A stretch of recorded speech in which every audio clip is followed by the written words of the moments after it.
हम IFS का चालू कर रहे हैं इन्वेस्टर प्रोटेक्शन से, उल्टा से चालू कर रहे हैं, ठीक है। हाँ सर।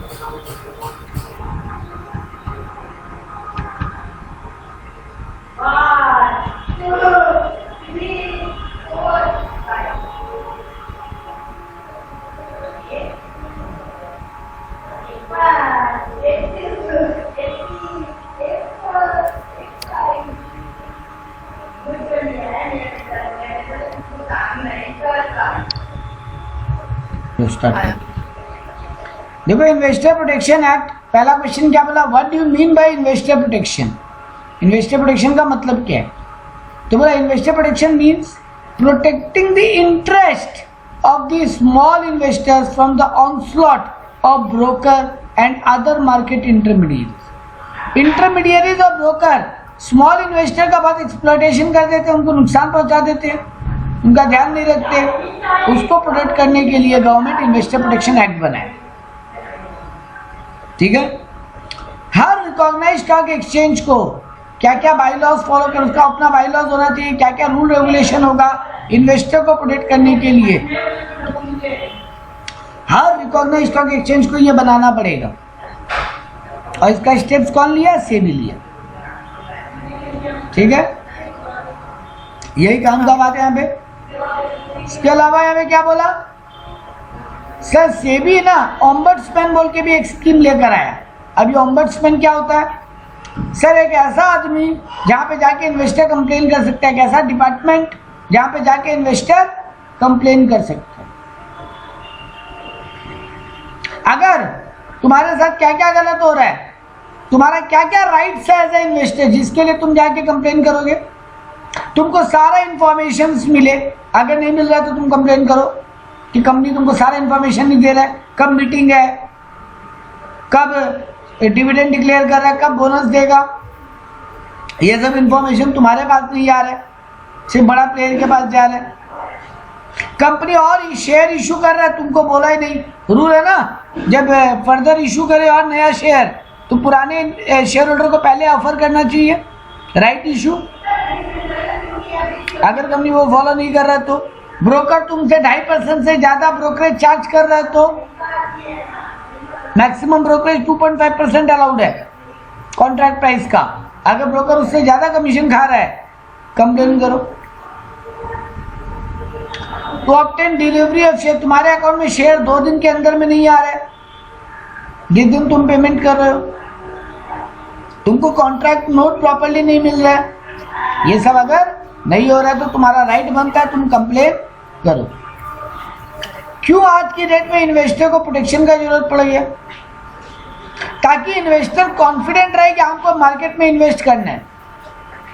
वरना इन्वेस्टर देखेगा अरे हाँ मेरा पैसा सेफ नहीं है, मेरे को प्रोटेक्शन नहीं है, ऐसा मार्केट में हम पैसा नहीं लगाएंगे। तो इन्वेस्टर को कॉन्फिडेंस देने के लिए उसका प्रोटेक्शन बहुत जरूरी है। प्राइमरी और सेकेंडरी मार्केट को अगर और डेवलप करना है तो इन्वेस्टर का प्रोटेक्शन बहुत जरूरी है, क्योंकि मार्केट डेवलप तभी होगा जब और इन्वेस्टर आएंगे, और इन्वेस्टर तभी आएंगे जब उनको लगेगा हमारे यहाँ पे सेफ्टी है, पैसा डूबेगा नहीं। अगर इंडस्ट्रीज को आगे बढ़ाना है तो इन्वेस्टर का पैसा लगना बहुत जरूरी है। इन्वेस्टर को पैसा लगाना है तो उसको प्रोटेक्शन चाहिए। तो इंडस्ट्रियल एटमॉस्फेयर क्रिएट करना है देश में, इन्वेस्टर को लगेगा अरे वाह पैसा देते हैं डूब जाता है, कोई जवाब ही नहीं है, नहीं लगाएंगे पैसा। तो अकाउंटेबिलिटी रखने के लिए इन्वेस्टर प्रोटेक्शन बहुत जरूरी है। लोगों को इन्वेस्टमेंट के लिए कॉन्शियस करना है, उसके लिए इन्वेस्टर प्रोटेक्शन बहुत जरूरी है। और फाइनेंशियल मार्केट में अगर डिसिप्लिन रखना है तो इन्वेस्टर प्रोटेक्शन बहुत जरूरी है।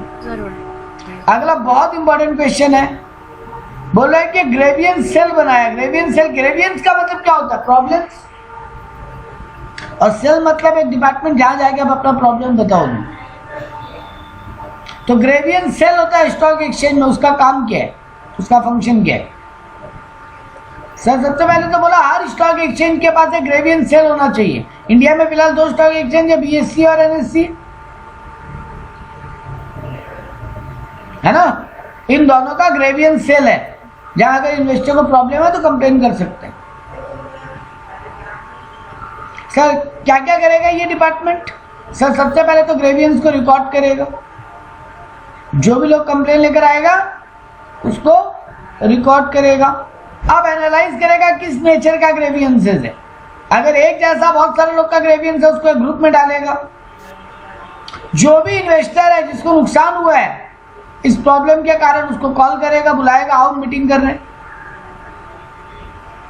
अब कौन सा ग्रेवियंस ज्यादा इंपॉर्टेंट है कौन सा कम उसको जज करेगा, और फिर जो भी डिफॉल्टर है चाहे वो ब्रोकर हो चाहे कंपनी हो चाहे शेयर होल्डर कंपनी हो या ब्रोकर हो या BSE NSE हो, जो भी गलती की है उस डिफॉल्टर को भी कॉल करेगा, मतलब तुमको भी बुलाएगा और वो डिफॉल्टर को भी बुलाएगा। इसके बाद सर कोई भी ऐसा इंफॉर्मेशन जो कस्टमर से छुपाया जा रहा है उसको पब्लिश करेगा न्यूज़पेपर वगैरह में। गड़बड़ियों को कंट्रोल करेगा ये ग्रेवियंस सेल। इन्वेस्टर के बिहाफ में काम करेगा ये ग्रेवियंस सेल, सब पे नजर रखने का। इन्वेस्टर को कॉन्फिडेंस देगा कि आप डरिए मत, आपका पैसा कहीं नहीं जाएगा। और कोई भी अनएथिकल काम हो रहा है उसको रेजिस्ट करेगा, रोकेगा। शेयर मार्केट को ग्रोथ करने के लिए उसको रिफॉर्म करेगा और दुनिया की नज़र में शेयर मार्केट का फेयर पिक्चर प्रेजेंट करेगा। ग्रेवियंस सेल का काम यही है। क्लियर है? अगला टॉपिक है रोल ऑफ सेबी। सेबी का क्या काम है सर इन्वेस्टर प्रोटेक्शन में? सर सेबी का मेन काम है सुपरविजन। तो ये सुपरवाइज करेगा कि कोई भी वे में कोई भी अगर सस्पेक्टेड एक्टिविटी मिल रहा है तो उसका कारण क्या है, और उसके अगर इलेजिटिमेट अगर कोई गलत काम हो रहा है तो उस पर एक्शन क्या लेना है, उस पर नजर रखेगा सेबी। कुछ भी गलत काम हो रहा है या कोई सस्पेक्टेड या अनएथिकल एक्टिविटी हो रहा है उस पर नजर रखेगा। जब कंपनी शेयर इशू करेगा वहां पे सेबी का क्या रोल होगा? सर जब भी कंपनी नया इशू लाएगा तो उसका प्रोस्पेक्टस में कोई गलत जानकारी तो नहीं है ना? कंपनी सारा रूल फॉलो करके मार्केट में शेयर इशू कर रहा है तो कुछ भी उसमें इलीगल तो नहीं है ना? शेयर होल्डर के पैसे का मिसयूज तो नहीं होगा ना? ये सब देखने के बाद ही सेबी परमिशन देगा IPO लाने का।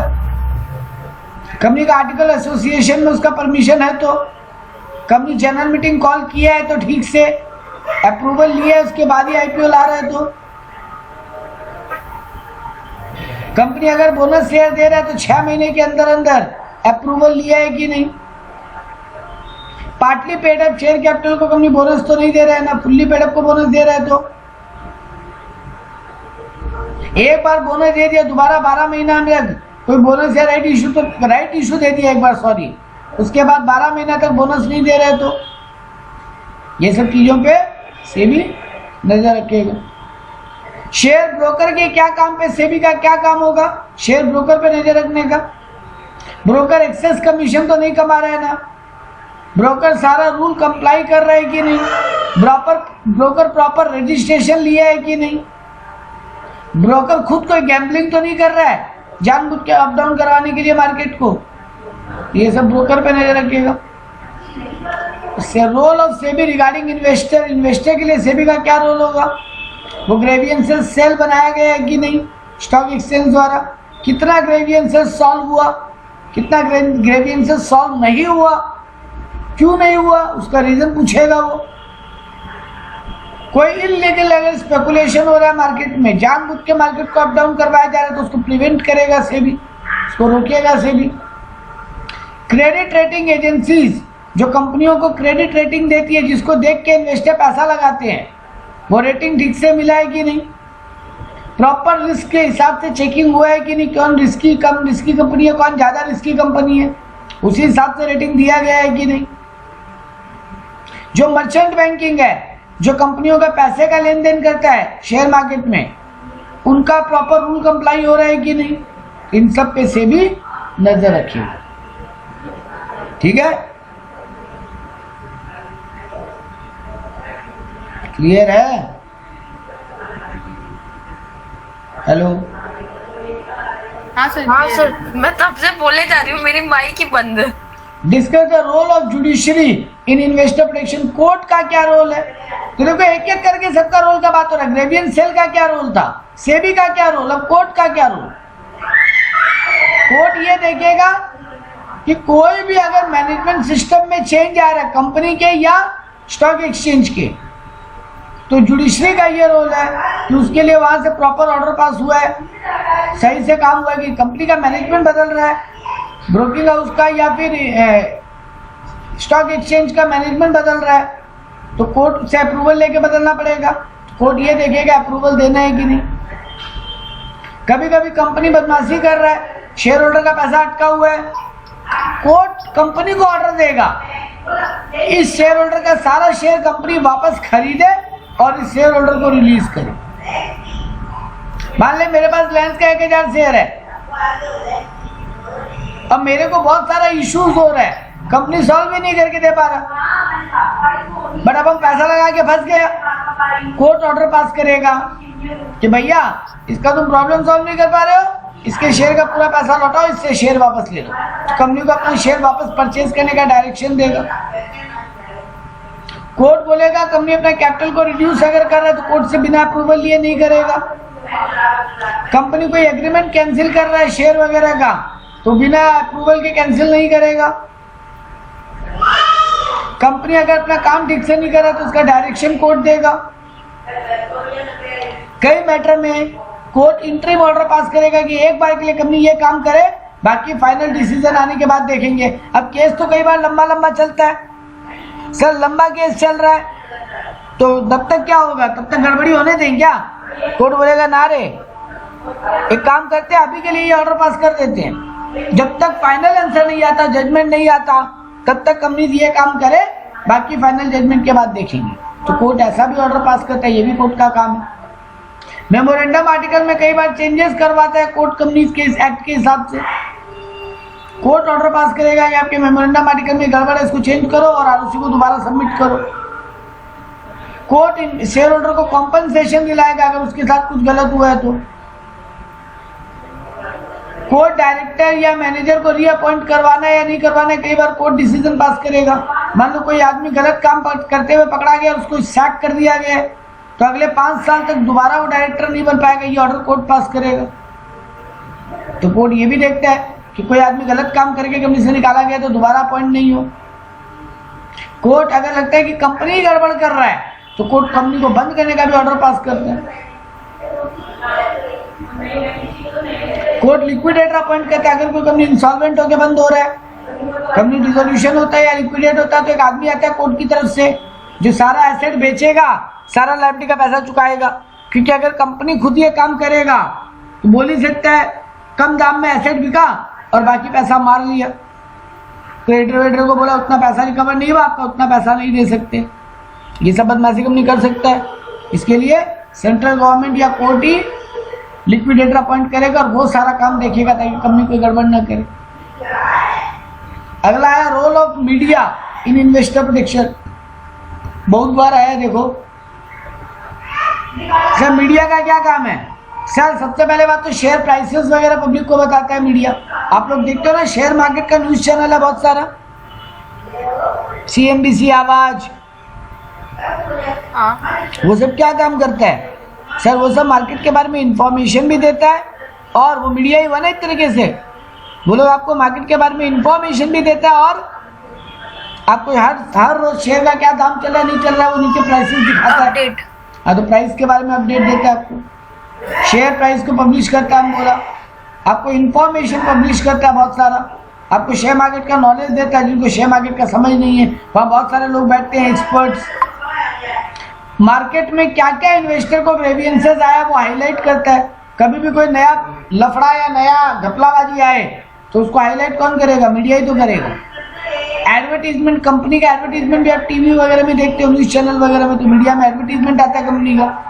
कोई कंपनी नया IPO ला रहा है, कोई कंपनी नया कुछ करने जा रहा है, उसका जानकारी आपको कहाँ से मिलता है? मीडिया से।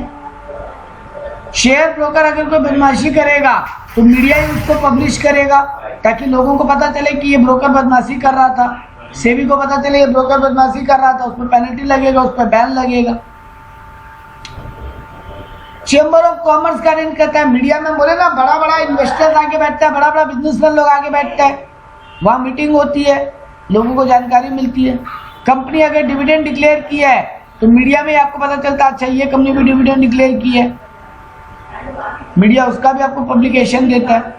कंपनी कोई मीटिंग वगैरह का नोटिस छोड़ता है तो आपको तो नोटिस आता ही है एज शेयर होल्डर घर पे या मेल पे, लेकिन साथ में न्यूज चैनल में भी डिस्क्लोज होता है ये कंपनी का मीटिंग होने जा रहा है, तो लोगों को पता चल जाता है जिनको नोटिस नहीं भी मिला हो।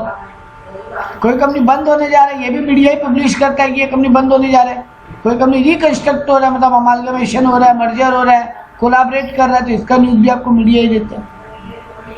ये था आपका इन्वेस्टर प्रोटेक्शन चैप्टर, हो गया। अब आ जाओ फाइनेंशियल सर्विसेज वाला चैप्टर के ऊपर।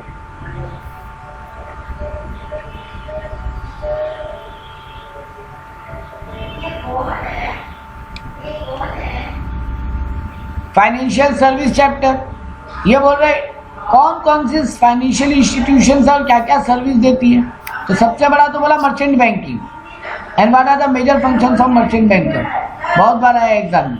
सर ये बहुत इम्पोर्टेंट क्वेश्चन है, मतलब जिस ईयर पेपर में भी था। हाँ, तो ईयर पेपर के तो बता रहे ये 1 2 3 4 5 6 बार ईयर पेपर में आ चुका है।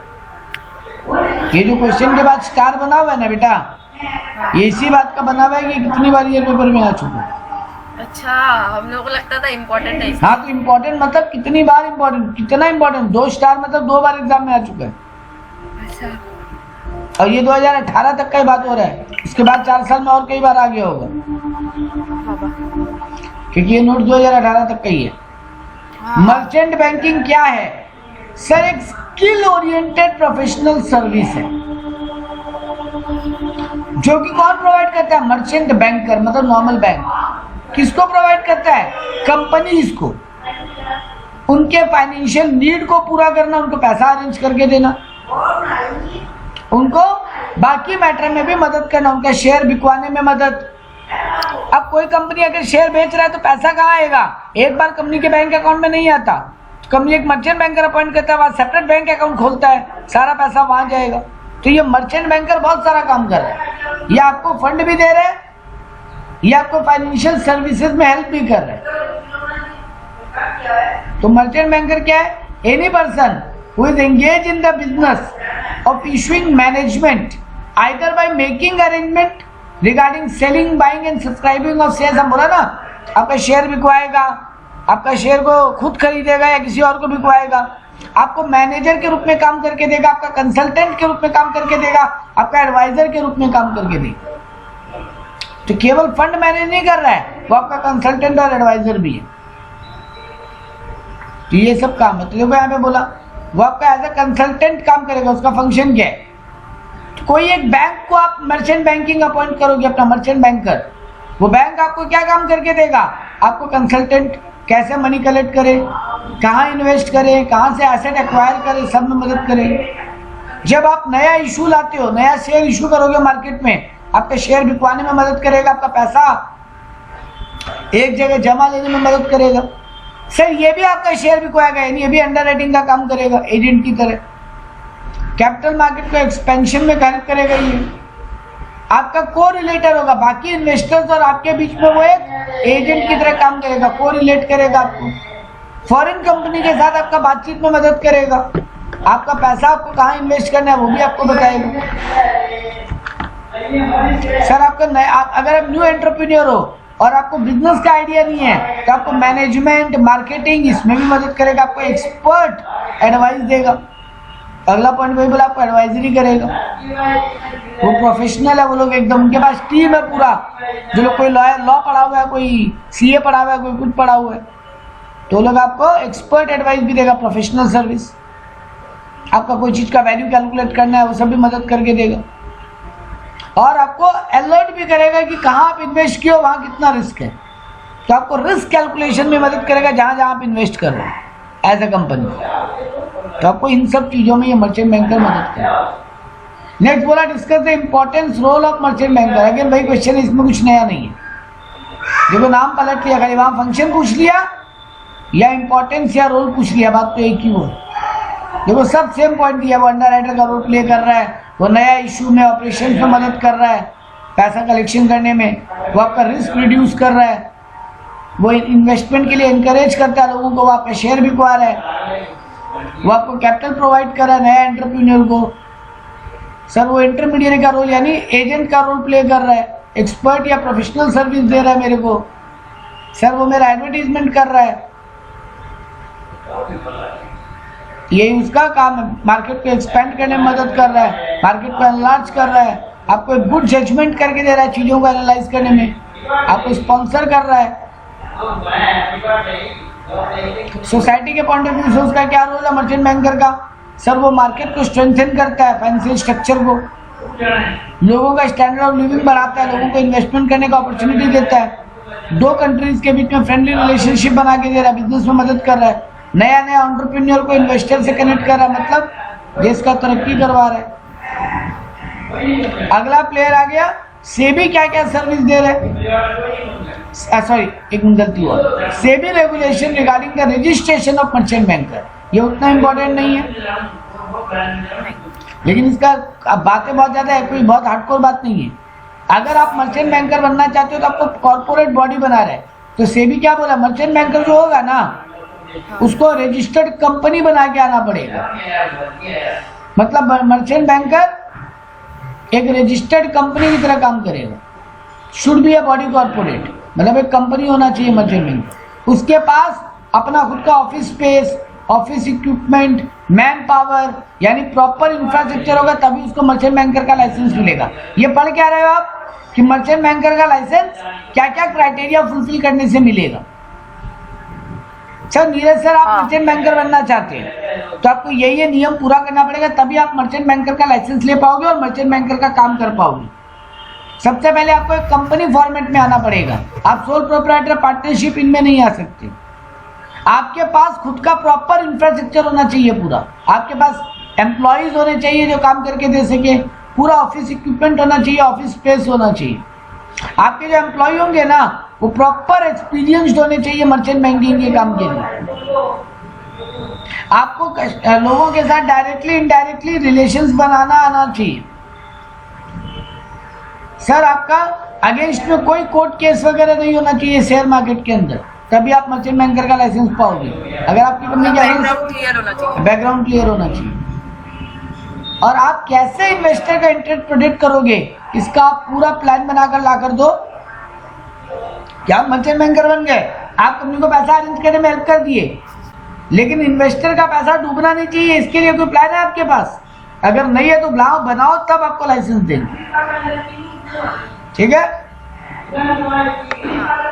सर आपको मर्चेंट बैंकर का रजिस्ट्रेशन फीस कितना देना? अगर आप कैटेगरी 1 मर्चेंट बैंकर बनना चाहते हो तो आपको 2.5 लाख फर्स्ट 2 ईयर का फीस होगा और उसके बाद annually 1 lakh from 3rd year. अगर आप कैटेगरी 2 मर्चेंट बैंकर बनना चाहते हो तो आपको 1.5 lakh annual fees for first 2 year और उसके बाद से 50,000 फ्रॉम द 3rd ईयर। अगर आप कैटेगरी 3 मर्चेंट बैंकर बनना चाहते हो तो 1 lakh annual fees for the first 2 year और उसके बाद 25,000 फ्रॉम 3rd ईयर। और आप कैटेगरी 4 मर्चेंट बैंकर बनना चाहते हो तो 5,000 annual fees for the first 2 year and 1,000 from 3rd year, ठीक है। ये आपका रजिस्ट्रेशन फीस है, इतने काम का बात बहुत है और याद नहीं करना। Difference between merchant bank and commercial bank, दोनों में मेन क्या फर्क है, या मर्चेंट बैंक और डेवलपमेंट बैंक में क्या फर्क है? सर कमर्शियल बैंक ना नॉर्मली जनरल पब्लिक का काम करके देते हैं। कमर्शियल बैंक का design primary to function the production, distribution and sale of goods as well as providing loan and capital fund. वो लोगों से डिपॉजिट लेता है और लोगों को ही लोन देने का काम करता है। बट मर्चेंट बैंकर का काम क्या है, वो स्पेशलाइज सर्विस दे रहा है कंपनीज को, उनका शेयर बिकवाना, उनके शेयर का पैसा कलेक्ट करके देना। वो जनरल पब्लिक को ऐसे लोन देना, डिपॉजिट लेने का काम नहीं कर रहा। ये मेन फर्क है, ठीक है। In recent year the term full service banking is used as more descriptive term because of the diversity commercial bank. लेकिन आजकल क्या हो गया है, सर कमर्शियल बैंक भी मर्चेंट बैंकिंग का भी काम करता है, मतलब उसका मेन काम तो चल ही रहा है, लोन देना, डिपॉजिट लेना, लेकिन वो उसके अलावा मर्चेंट बैंकिंग का भी फंक्शन इंडिया में परफॉर्म करता है, ठीक है। सर नॉर्मल कमर्शियल बैंक जो है वो बैंकिंग रेगुलेशन एक्ट में फॉलो करता है, लेकिन मर्चेंट बैंक जो है वो सेबी से गवर्न होता है, बस यही मेन फर्क है, ठीक है।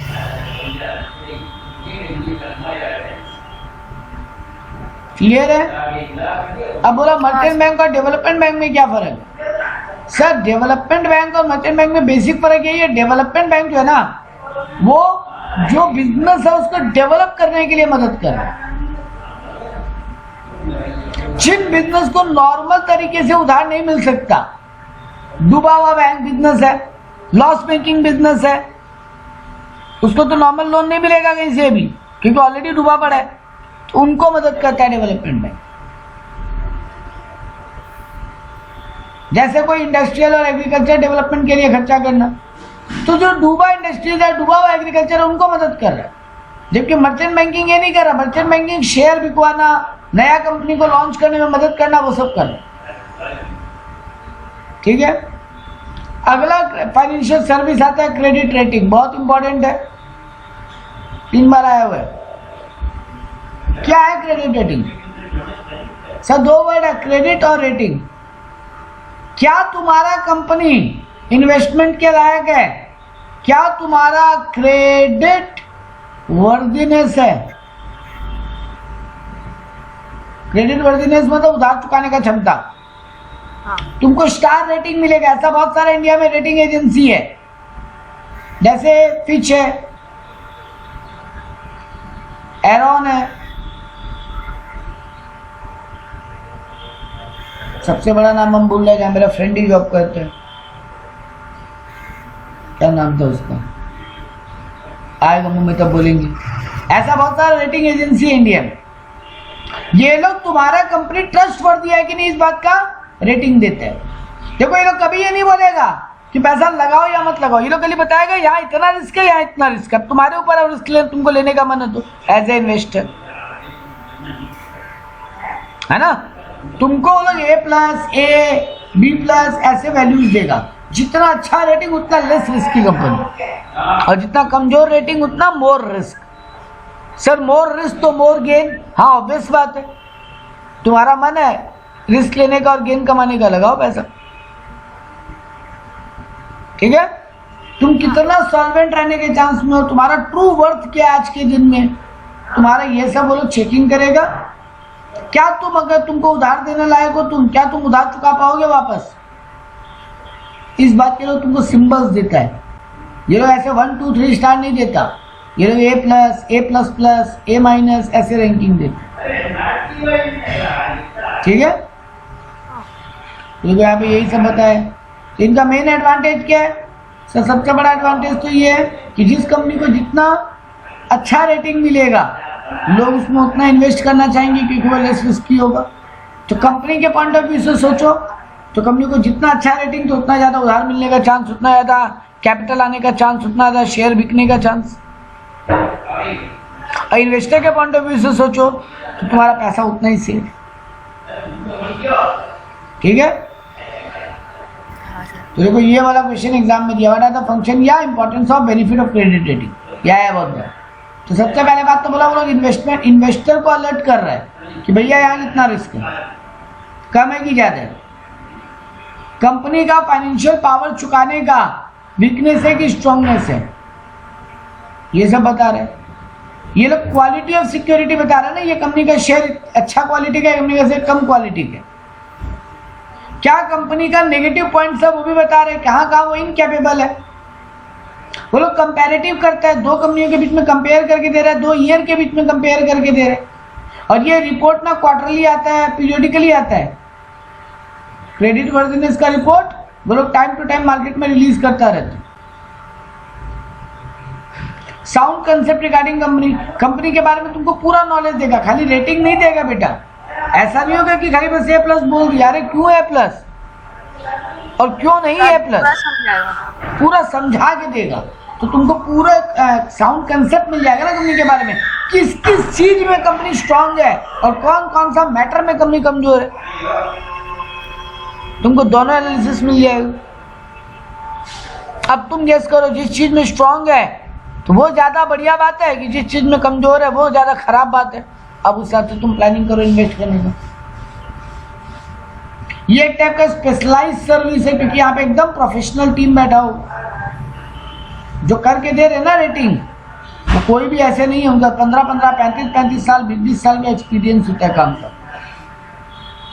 अब यही नहीं तो ये लोग जॉब में ही नहीं लेते ना।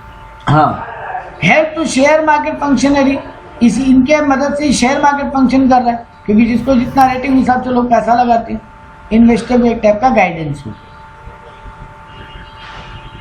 अब आता है सर क्रेडिट रेटिंग का बुराई क्या है, लिमिटेशन क्या है?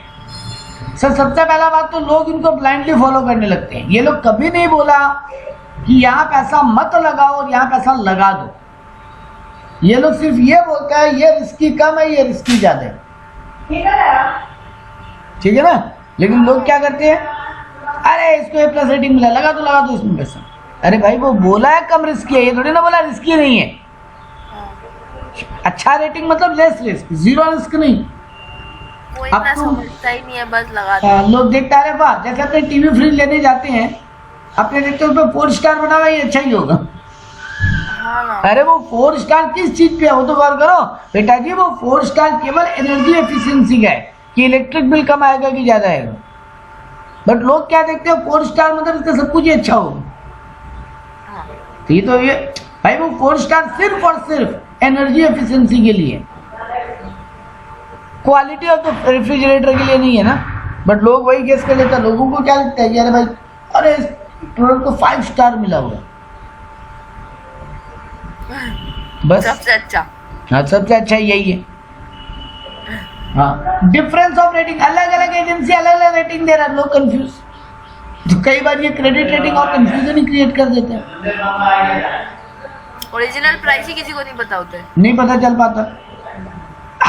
देखो हर एडिटिंग एजेंसी तो अपना डेटा के हिसाब से रेटिंग दे रहे हैं ना उसको। अब आपके पास क्या डेटा था, मेरे पास क्या डेटा था, अलग अलग डेटा था, अलग अलग रेटिंग। अब लोग कंफ्यूज कौन सा वाला रेटिंग को माने। वो वाला बढ़िया रेटिंग दिया है, थोड़ा खराब रेटिंग दिया है, कमजोर दिया थोड़ा सा, किसको माने किसको नहीं माने। Silent repayment of fixed deposit, generally rating agency analyse the interest on security. वो लोग मेनली देखते हैं तुम्हारा पैसा चुकाने का क्षमता। वो ये थोड़ी ना बता रहा है यहाँ पे ग्रोथ का कितना चांस है, ठीक है। फेल टू प्रॉपर, कई बार रेटिंग एजेंसी सही रिस्क को एनालाइज नहीं कर पाए तो सर वहां पे तो ह्यूमन एरर हो सकता है ना, जजमेंटल एरर। अरे वो लोग भी तो सर आदमी बैठे हैं कोई, तो वो लोग हो सकता है एनालिसिस रॉन्ग हो गया। वो लोग बोले ये तो बहुत अच्छा रेटिंग दे रहे हैं और उसी का पैसा सबसे पहले डूबा। 100 बार में एक बार तो गलती कर ही सकते। Fail to solve the default risk, sir default होने के बाद इनके पास कोई सॉल्यूशन नहीं है। इनके पास भी हर बात का प्रॉपर इंफॉर्मेशन नहीं है, तो ये लोग क्या कर लेगा। तो ये सब इनका लैकिंग है। ये लोग अपने एक्सपीरियंस के हिसाब से जज रॉन्ग असेसमेंट कर लिए तो कई बार रॉन्ग असेसमेंट ही कर लेते हैं। अगेन ये repeat question, functions of credit rating ये नहीं पढ़ेंगे, सेम बात वही। देखो ना, कुछ नहीं दिया, ज्ञान वही दे दिया। ये लोग इन्वेस्टर को अलर्ट करता है, ये लोग कंपनी का फाइनेंशियल पावर या वीकनेस को बताते हैं, ये लोग पीरियडिकली अनाउंस करता है, ये लोग प्रोफेशनल सर्विस देते हैं, ये लोग बिजनेस को एनालाइज करता है, ये लोग मैनेजमेंट को एनालाइज करता है, ये लोग फंडामेंटल्स देखता है कंपनी का, ये लोग फाइनेंशियल मार्केट में काम कैसे हो रहा है वो देखता है, इन्वेस्टर को गाइड करता है, कंपैरिजन करके देता है, क्वालिटी बताता है। ये तो आपका ही चलता है।